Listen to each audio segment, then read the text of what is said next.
আমরা নষ্ট হয়ে গেছি, আমরা দুষ্ট হয়ে গেছি, আমরা পথভ্রষ্ট হয়ে গেছি।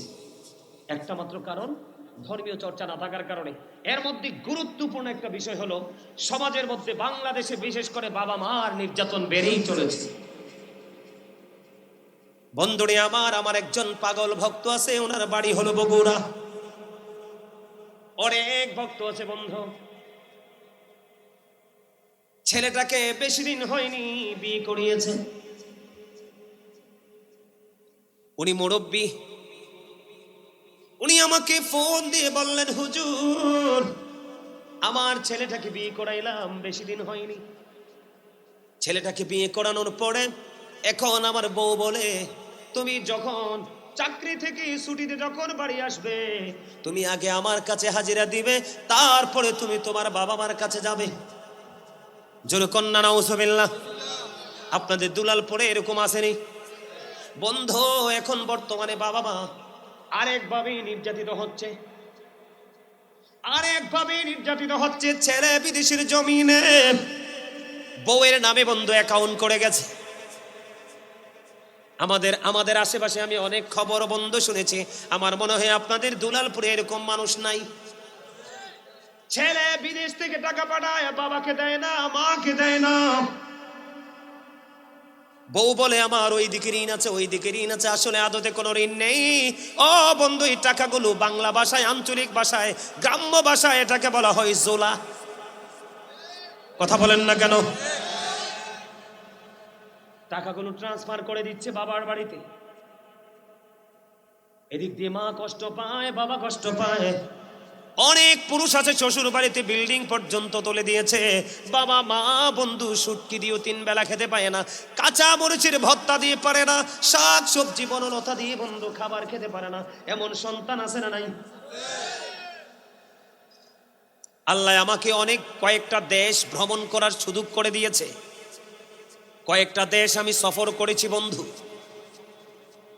আমি দেখেছি একটা বাবা একটা মা তার জীবনের সর্বোচ্চ দিয়ে সন্তানকে ভালোবেসে মানুষের মতো মানুষ করে দেয়।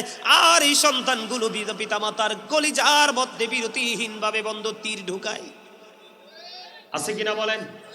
আমি আপনাদেরকে বলবো, আমার মন গড়া কথা বলার অভ্যাস নাই বন্ধু। হাদিস শরীফের মধ্যে এসেছে, এক ব্যক্তি আসলেন, ইয়া রাসূলুল্লাহ, ইয়া হাবিবাল্লাহ, নবী গো, ও প্রাণের নবী, আমার বাবা আমার সম্পত্তিটাকে নিজের মতো করে খরচ করতে চায়।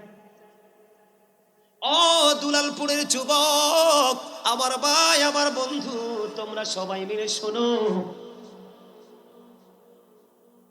এক ব্যক্তি এসে বললেন, ইয়া রাসূলুল্লাহ, ইয়া হাবিবাল্লাহ, নবী গো, ও প্রাণের নবী, আমার বাবা আমার উপার্জিত অর্থ নিজের মতো করে খরচ করতে চাই। ইয়া রাসূলুল্লাহ, আমি এখন কি করব?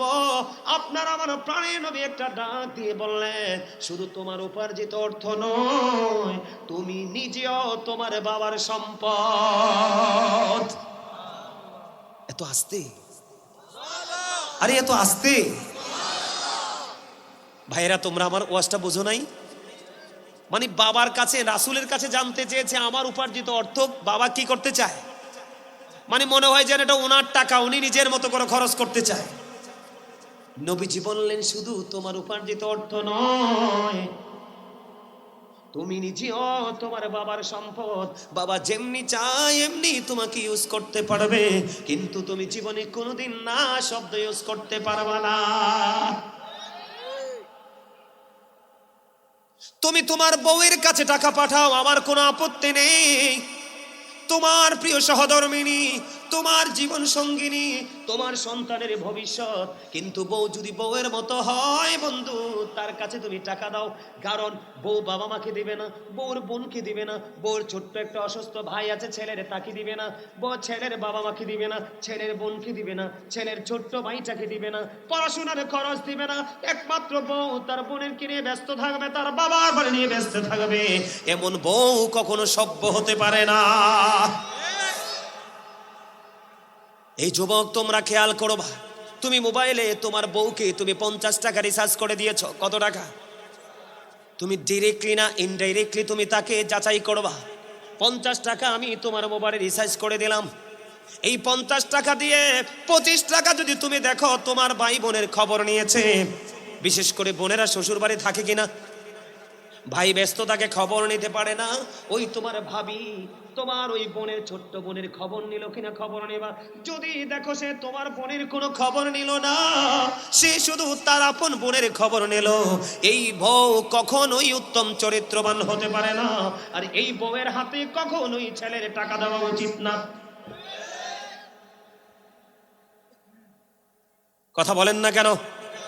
আমি আপনাদেরকে বলে দিতে চাই, বউয়ের কাছে টাকা দিয়ে বাবা মাকে লাঞ্ছিত করা, বাবা মাকে অপমানিত করা, অন্যের কাছে হাত পাতার জন্য উৎসাহ জুগিয়ে দেওয়া, এর চেয়ে বড় হতভাগা সন্তান আর কেউ হতে পারে না।